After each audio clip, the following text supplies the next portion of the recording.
नमस्कार। स्वागत है आपका ब्रह्मा पुराण की इस अद्भुत श्रृंखला में, जहां हम डाइव कर रहे हैं सनातन इतिहास की उन वंशावलियों में जिनसे भारत की संस्कृति और सभ्यता की नींव जुड़ी है। आज हम प्रस्तुत कर रहे हैं ययाति पुत्रों के वंश का वर्णन, जिसमें महर्षि लोमहर्षण सूत जी को ययाति के पांचों पुत्रों पुरु, यदु, तुर्वसु, द्रुह्य और अनु के महान वंशों का विस्तार पूर्वक वर्णन सुनाते हैं।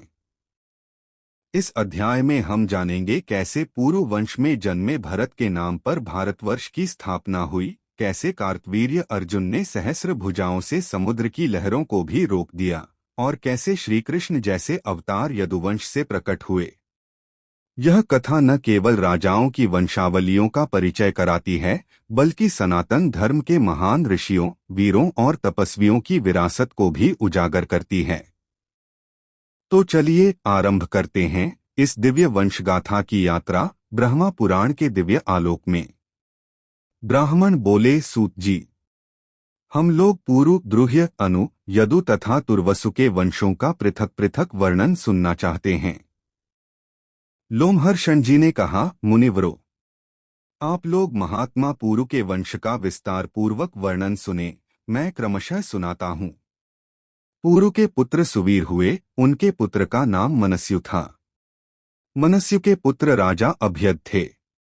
अभ्यद के सुधन्वा, सुधन्वा के सुबाहु, सुबाहु के रौद्राश्व तथा रौद्राश्व के दशार्णेयु, कृकनेयु, कक्षेयु, स्थंडिलेयु, संतेयु, ऋचेयु, जलेयु, स्थलेयु, धनेयु एवं वनेयु, ये 10 पुत्र हुए। इसी प्रकार भद्रा, शूद्रा, मदरा, शलदा, मलदा, खलदा, नलदा, सुरसा, गोचपला तथा स्त्रीरत्नकूटा, ये 10 कन्याएं हुईं। अत्रिकुल में उत्पन्न महर्षि प्रभाकर उन सबके पति हुए। उन्होंने भद्रा के गर्भ से परम यशस्वी सोम को पुत्र रूप में उत्पन्न किया। राहु से आहत होकर जब सूर्य आकाश से पृथ्वी पर गिरने लगे और समस्त संसार में अंधकार छा गया, उस समय प्रभाकर ने ही अपनी प्रभा फैलाई। महर्षि ने गिरते हुए सूर्य को तुम्हारा कल्याण हो यह कहकर आशीर्वाद दिया। उनके इस कथन से सूर्य पृथ्वी पर नहीं गिरे। महातपस्वी प्रभाकर ने सब गोत्रों में अत्रि को ही श्रेष्ठ बनाया। अत्रि के यज्ञ में देवताओं ने उनके बल की प्रतिष्ठा की। उन्होंने रौद्राश्व की कन्याओं से 10 पुत्र उत्पन्न किए, जो महान सत्वशाली तथा उग्र तपस्या में तत्पर रहने वाले थे। वे सभी वेदों के पारंगत विद्वान तथा गोत्र प्रवर्तक हुए। स्वस्त्यात्रेय नाम से उनकी ख्याति हुई। कक्षेयु के सभानर, चाक्षुष तथा परमन्यु, ये 3 महारथी पुत्र हुए। सभानर के पुत्र कालानल तथा कालानल के धर्मज्ञ सृंजय हुए। सृंजय के पुत्र वीर राजा पुरंजय थे। पुरंजय के पुत्र का नाम जन्मेजय हुआ। जन्मेजय के पुत्र महाशाल थे, जो देवताओं में भी विख्यात हुए और इस पृथ्वी पर भी उनका यश फैला था। महाशाल के पुत्र महामना के नाम से विख्यात थे। देवताओं ने भी उनका सत्कार किया था। उन्होंने धर्मज्ञ उशीनर तथा महाबली तितिक्षु, ये 2 पुत्र उत्पन्न किए। उशीनर की 5 पत्नियां थीं, जो राजर्षियों के कुल में उत्पन्न हुई थीं। उनके नाम इस प्रकार हैं, नृगा, कृमि, नवा, दर्वा तथा दृषद्वती। उनसे उशीनर के 5 पुत्र हुए। नृगा के पुत्र नृग थे। कृमि के गर्भ से कृमि का ही जन्म हुआ था। नवा के नव तथा दर्वा के सुव्रत हुए। दृषद्वती के गर्भ से उशीनर कुमार शिबि की उत्पत्ति हुई। शिबि को शिबिदेश का राज्य मिला। नृग के अधिकार में यौधेय प्रदेश आया। नव को नवराष्ट्र तथा कृमि को कृमिलापुरी का राज्य प्राप्त हुआ। सुव्रत के अधिकार में अंबष्ठ देश आया। शिबि के विश्वविख्यात 4 पुत्र हुए, वृषदर्भ, सुवीर, केकय तथा मद्रक। उनके समृद्धिशाली जनपद उन्हीं के नाम से प्रसिद्ध हुए। अब महामना दूसरे पुत्र तितिक्षु की संतानों का वर्णन किया जाता है। तितिक्षु पूर्व दिशा के राजा थे। उनके पुत्र महापराक्रमी उशद्रथ हुए। उशद्रथ के पुत्र फेन, फेन के सुत्पा तथा सुत्पा के बलि हुए। राजा बलि सोने का तरकस रखते थे। वे बहुत बड़े योगी थे। उन्होंने इस भूतल पर वंश की वृद्धि करने वाले 5 पुत्र उत्पन्न किए। उनमें सबसे पहले अंग की उत्पत्ति हुई। तत्पश्चात क्रमशः वंग, सुहम, पुंड्र तथा कलिंग उत्पन्न हुए। ये सब लोग बाले क्षत्रिय कहलाते हैं। बलि के कुल में बाले ब्राह्मण भी हुए, जो वंश की वृद्धि करने वाले थे। ब्रह्मा जी ने प्रसन्न होकर बलि को यह वर दिया कि तुम महायोगी होगे। एक कल्प की तुम्हारी आयु होगी, सर्वत्र श्रेष्ठ माने जाओगे और चारों वर्णों को मर्यादा के भीतर स्थापित करोगे। भगवान ब्रह्मा जी के यों कहने पर बलि को बड़ी शांति मिली। वे दीर्घ काल के बाद मरकर स्वर्ग को गए। उनके 5 पुत्रों के अधिकार में जो जनपद थे, उनके नाम इस प्रकार हैं: नंग, वंग, सुच, कलिंग और पुंडरक। अब अंग की संतान का वर्णन करता हूँ। अंग के पुत्र महाराज दधिवाहन हुए। दधिवाहन के पुत्र राजा दिविरथ। दिविरथ के इंद्रतुल्य पराक्रमी और विद्वान धर्मरथ तथा धर्मरथ के पुत्र चित्ररथ हुए।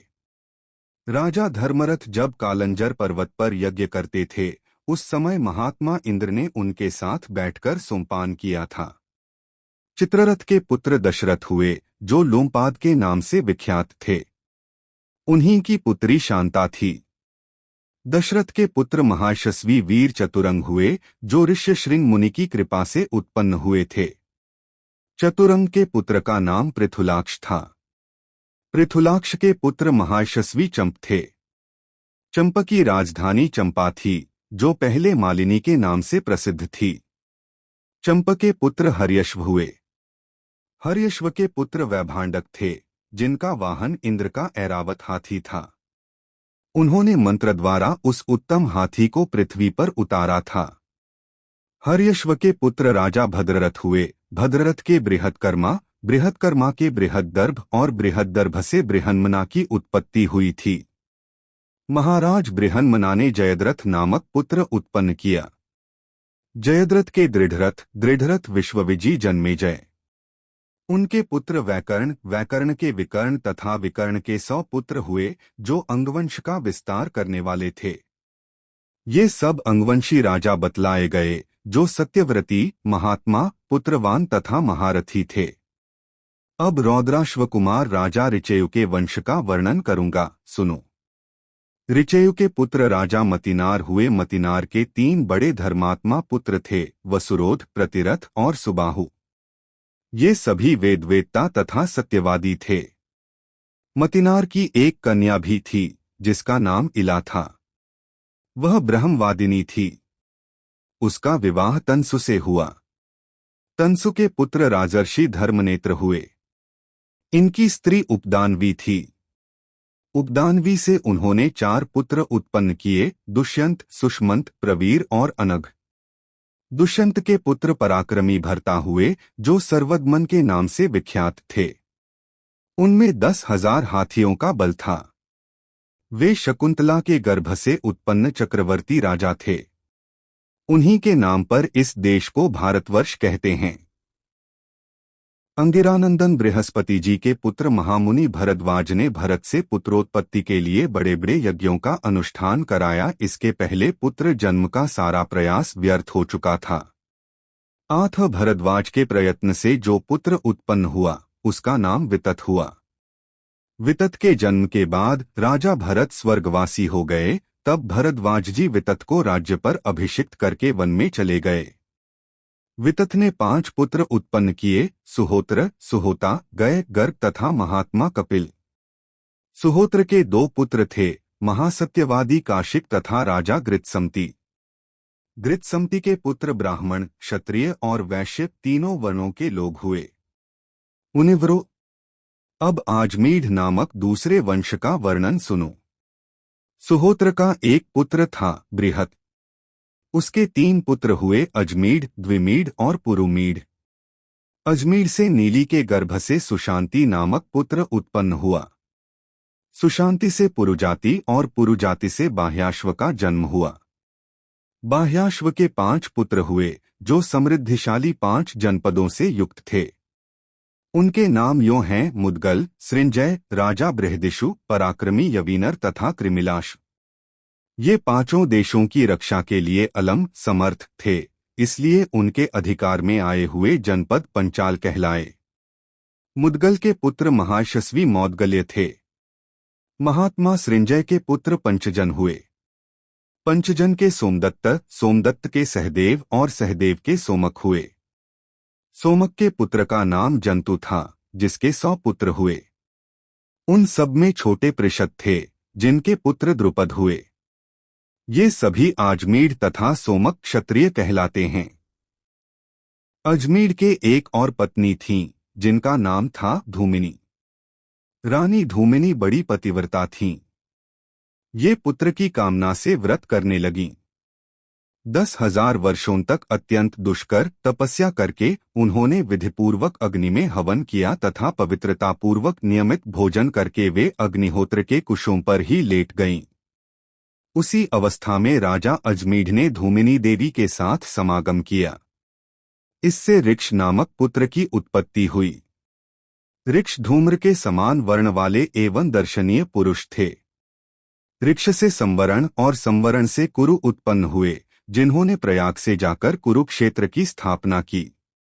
वह बड़ा ही पवित्र एवं रमणीय क्षेत्र है। कितने ही पुण्यात्मा पुरुष उसका सेवन करते हैं। कुरु का महान वंश उन्हीं के नाम पर कौरव कहलाया। कुरु के 4 पुत्र हुए, सुधन्वा, सुधनु, परीक्षित और अरिमेजय। परीक्षित के पुत्र जन्मेजय, श्रुतसेन, अग्रसेन और भीमसेन हुए। ये सभी बलशाली और पराक्रमी थे। जन्मेजय के पुत्र सुरथ हुए, सुरथ के विदुरथ, विदुरथ के महारथी ऋक्ष हुए। ये दूसरे ऋक्ष थे। इस सोमवंश में 2 ऋक्ष, 2 ही परीक्षित, 3 भीमसेन तथा 2 जन्मेजय नाम के राजा हुए। द्वितीय ऋक्ष के पुत्र भीमसेन थे। भीमसेन से प्रतीप और प्रतीप से शांतनु, देवापी तथा बाहनिक, ये 3 महारथी पुत्र हुए। अब राजर्षि बाहलिक के वंश का वृत्तांत सुनो। बाहलिक के पुत्र महायशस्वी सोमदत्त थे। सोमदत्त से भूरी, भूरिश्रवा और शल, ये 3 पुत्र हुए। देवापी देवताओं के उपाध्याय और मुनि हुए। शांतनु कौरव वंश का भार वहन करने वाले राजा हुए। अब मैं शांतनु के त्रिभुवन विख्यात वंश का वर्णन करूंगा। शांतनु ने गंगा गर्भ से देवव्रत नामक पुत्र उत्पन्न किया। देवव्रत ही भीष्म नाम से विख्यात पांडवों के पितामह थे। तत्पश्चात शांतनु की काली नाम वाली पत्नी ने विचित्रवीर्य नामक पुत्र उत्पन्न किया, जो पिता का प्यारा तथा धर्मात्मा था। विचित्रवीर्य की स्त्रियों से श्रीकृष्ण द्वैपायन ने धृतराष्ट्र, पांडु तथा विदुर को जन्म दिया। धृतराष्ट्र गांधारी के गर्भ से 100 पुत्र उत्पन्न किए। उन सब में दुर्योधन ज्येष्ठ था। पांडु के पुत्र अर्जुन हुए। अर्जुन से सुभद्रा कुमार अभिमन्यु की उत्पत्ति हुई। अभिमन्यु से परीक्षित और परीक्षित से जन्मेजय का जन्म हुआ। जन्मेजय के काश्या नाम की पत्नी से चंद्रापीड़ तथा सूर्यापीड़ नामक 2 पुत्र हुए। उनमें सूर्यापीड़ मोक्ष धर्म के ज्ञाता थे। चंद्रापीड़ के महान धनुर्धर 100 पुत्र थे। ये सब इस पृथ्वी पर जन्मेजय क्षत्रिय के नाम से प्रसिद्ध हुए। 100 पुत्रों में सबसे बड़ा सत्यकर्ण था, जो हस्तिनापुर में रहा करता था। महाबाहु सत्यकर्ण प्रचुर दक्षिणा देने वाले थे। सत्यकर्ण के पुत्र प्रतापी श्वेतकर्ण हुए। वे पुत्र न होने के कारण तपोवन में चले गए। वहां सुचारु की पुत्री मालिनी, जो यदुकुल में उत्पन्न हुई थी, वन में आई थी। उसने श्वेतकर्ण से गर्भ धारण किया। उस गर्भ के स्थापित हो जाने पर राजा श्वेतकर्ण पहले के किए हुए संकल्प के अनुसार महाप्रस्थान को चले। अपने प्रियतम को जाते देख मालिनी भी उनके पीछे लग गई। मार्ग में उसने एक सुकुमार शिशु को जन्म दिया, किंतु उसको भी छोड़कर वह पतिव्रता पति के पीछे चल दी। नवजात शिशु पर्वत की घाटी पर रो रहा था। तब उस पर कृपा करने के लिए आकाश में मेघ प्रकट हो गए। श्रविष्ठा के 2 पुत्र थे, पैप्पलादी और कौशिक। वे दोनों उस शिशु को देख दया से द्रवीभूत हो गए। उन्होंने उसे उठाकर जल से धोया और रक्त में डूबे हुए उसके पार्श्वभाग को शिला पर रगड़कर साफ किया। रगड़ने पर उसकी दोनों पसलियां बकरे की भांति श्यामवर्ण की हो गईं। इसलिए उन दोनों ने उस बालक का नाम अजपार्श्व रख दिया। उसे रेमक की शाला में 2 ब्राह्मणों ने पाल पोसकर बड़ा किया। रेमक की पत्नी ने अपना पुत्र बनाने के लिए उसे गोद ले लिया। तब से वह रेमकी का पुत्र माना जाने लगा। दोनों ब्राह्मण उसके सचिव हुए। उन सबके पुत्र और पौत्र एक ही समय में समान आयु वाले हुए। यह महात्मा पांडवों का पौरववंश बतलाया गया। नहुषंदन ययाति ने अपनी वृद्धावस्था का परिवर्तन करते समय अत्यंत प्रसन्न हो यह उद्गार प्रकट किया था, संभव है यह पृथ्वी, चंद्रमा, सूर्य और ग्रहों के प्रकाश से रहित हो जाए, किंतु पौरववंश से सूनी यह कभी नहीं होगी। इस प्रकार मैंने राजा पुरु के विख्यात वंश का वर्णन किया। अब तुर्वसु, द्रुह्य, अनु और यदु के वंश का वर्णन करूंगा। तुर्वसु के पुत्र वहनी, वहनी के गोभानु, गोभानु के राजा त्रैशानु, त्रैशानु के करंधम तथा करंधम के मरुत हुए। अवीक्षित नंदन राजा मरुत्त इस मरुत्त से भिन्न हैं। करंधम कुमार मरुत्त के कोई पुत्र नहीं था। उन्होंने बहुत दक्षिणा देकर यज्ञ किया। उसमें उन्होंने दक्षिणा के रूप में महात्मा संवर्त को अपनी संयता नाम की कन्या दे दी। तत्पश्चात उन्होंने पूर्ववंशी दुष्यंत को गोद ले लिया। इस प्रकार ययाति के शापवश जब तुर्वसु का वंश नहीं चला, तब उसमें पौरववंश का प्रवेश हुआ। दुष्यंत के पुत्र राजा करूरोम हुए। करूरोम से अहीद की उत्पत्ति हुई।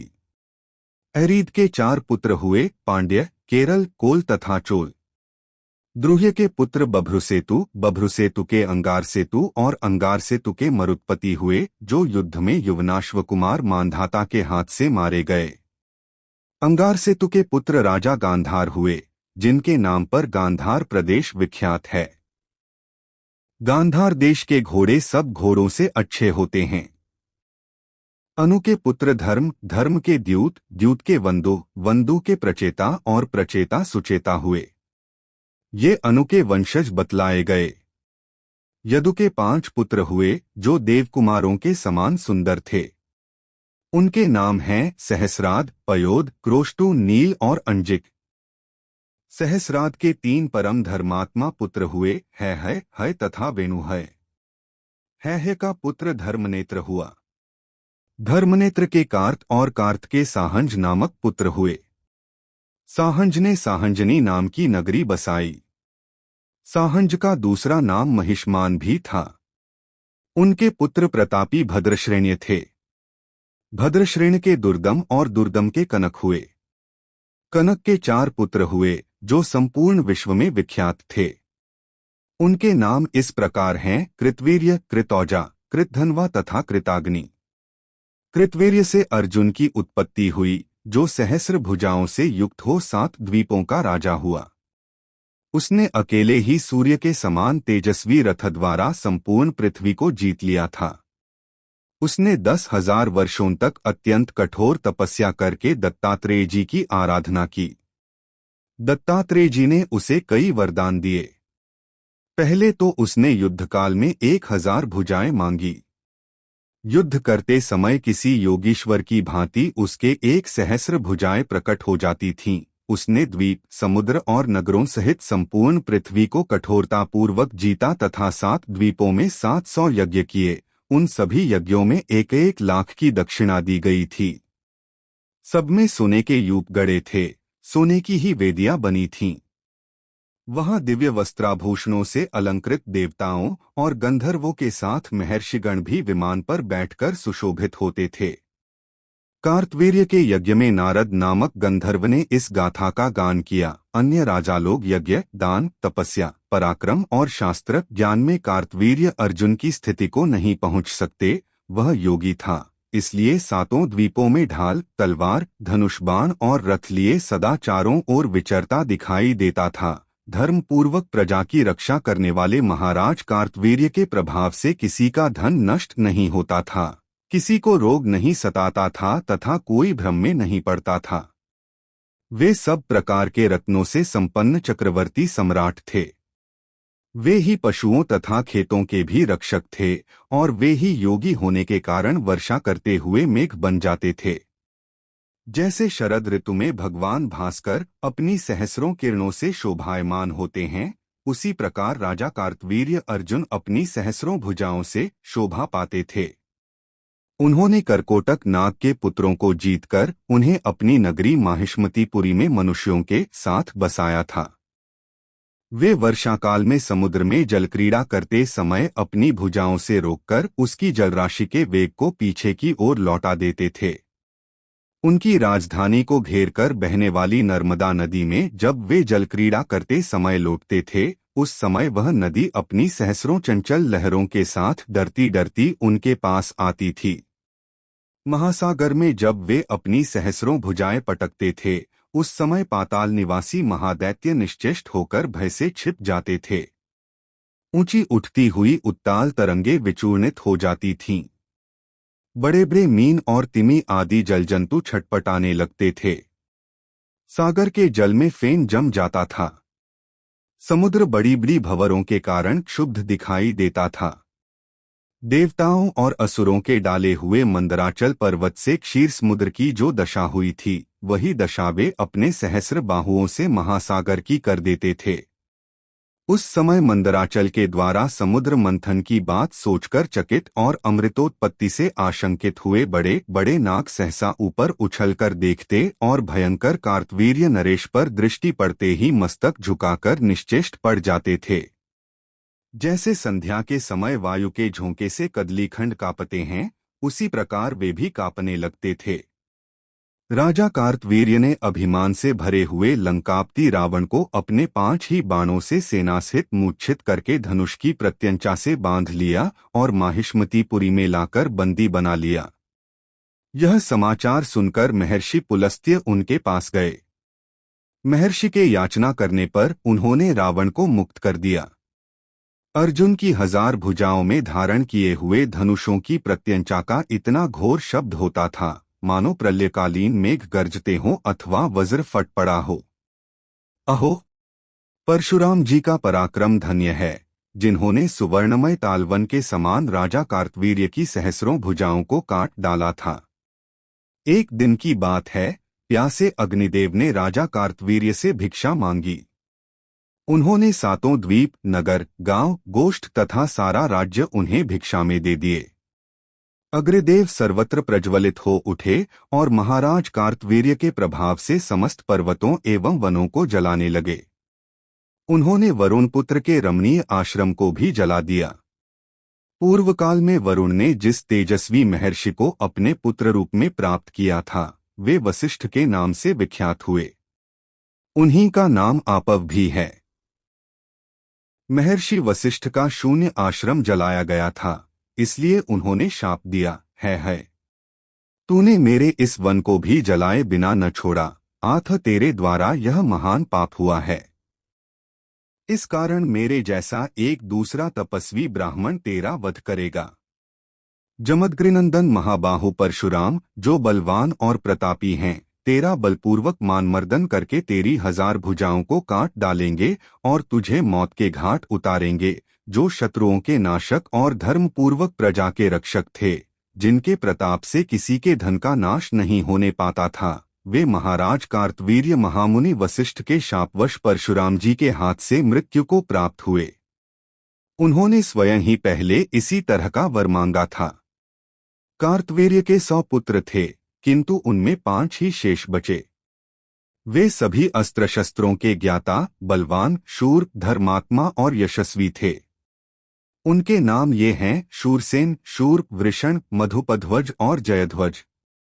जयध्वज अवंती के महाराज थे। जयध्वज के पुत्र महाबली तालजंग हुए। उनके 100 पुत्र थे, जो तालजंग के नाम से विख्यात थे। हैहयवंश में वितिहोत्र, सुजात, भोज, अवंती, तौंडिकेर, तालजंग तथा भरत आदि क्षत्रियों का समुदाय हुआ। इनकी संख्या बहुत होने से पृथक पृथक नाम नहीं बतलाए गए। वृष आदि बहुत से पुण्यात्मा यादव इस पृथ्वी पर उत्पन्न हुए। उनमें वृष वंश के प्रवर्तक थे। वृष के पुत्र मधु थे। मधु के 100 पुत्र हुए, जिनमें वृषण वंश चलाने वाले हुए। वृषण के वृष्णि और मधु के वंशज माधव कहलाए। इसी प्रकार यदु के नाम पर यादव तथा हैह्य के नाम से है क्षत्रिय कहलाते हैं। जो प्रतिदिन कार्तवीर्य अर्जुन के जन्म का वृत्तांत यहाँ कहेगा, उसके धन का नाश नहीं होगा, उसका नष्ट हुआ धन भी मिल जाएगा। इस प्रकार ययाति पुत्रों के 5 वंश यहाँ बतलाए गए, जो समस्त लोकों को धारण करते हैं। यदु के वंशधर पुण्यात्मा क्रोष्टुके, जिनके कुल में वृष्णिवंशावतंस श्रीहरि श्रीकृष्ण रूप में प्रकट हुए थे। वंश का वर्णन सुनकर मनुष्य सब पापों से मुक्त हो जाता है।